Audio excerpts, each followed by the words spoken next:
Aujourd'hui, nous avons reçu la question de Kevin de Saguenay qui nous demande si Israël et l'Italie sont des bons exemples de pays qui utilisent un système proportionnel qu'on pourrait comparer à ce qu'on veut utiliser ici au Québec. Déjà, d'abord, merci Kevin pour votre question et je peux déjà vous préciser que ce qui est discuté présentement pour appliquer au Québec n'a rien à voir à ce qu'on se retrouve à avoir en Israël et en Italie. En fait, ce qu'il faut expliquer, c'est que dans ces pays-là, ils utilisent ce qu'on appelle une proportionnelle pure, donc c'est-à-dire que leur assemblée est composée de façon à refléter le plus possible, le plus précisément possible, les proportions de vote obtenues par chacun des partis. Mais souvent, ça permet à des très petits partis d'avoir accès à des sièges de leur assemblée avec des fois 1 %, des fois même moins de pourcentage de vote. Ce qui fait en sorte qu'on a une multiplicité de partis politiques et que parfois, ça devient difficile à prendre des décisions parce qu'il faut s'entendre avec tous ces gens-là. C'est ce qui est souvent amené par les gens, les détracteurs de la réforme et qui aimeraient ne pas voir une réforme du mode de scrutin arriver au Québec.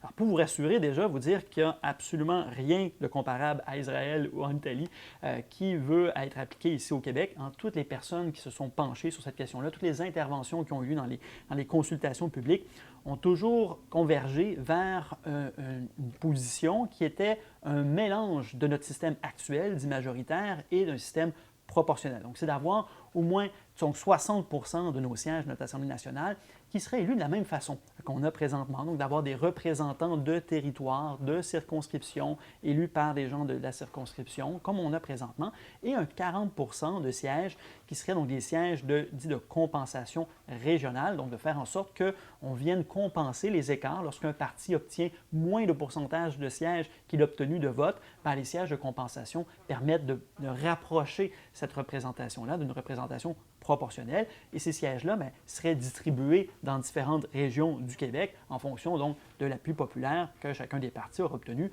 dans chaque région. Donc, il faut comprendre vraiment que c'est très, très, très différent de ce qu'on retrouve en Israël et en Italie. Donc, on ne peut pas mentionner, si on est de bonne foi, ces exemples-là comme étant des exemples comparables à ce qu'on veut avoir au Québec.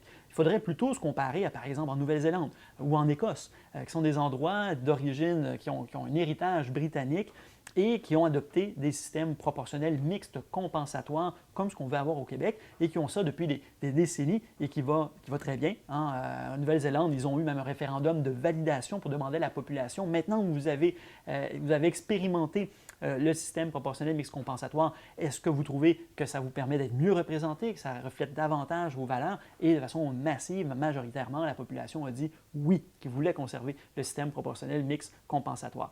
Donc, lorsqu'on veut avoir un débat sur la question de la réforme du mode de scrutin, nous, on croit que c'est important de se comparer à des États qui ont adopté un système qui se rapproche beaucoup plus de ce qu'on veut avoir au Québec. Alors, merci Kevin pour votre question. Si vous avez des questions ou commentaires, vous pouvez les poser sous la vidéo dans les commentaires et n'hésitez pas à nous envoyer vos questions par Facebook Messenger. Ça nous fera toujours plaisir de leur répondre. Bonne journée.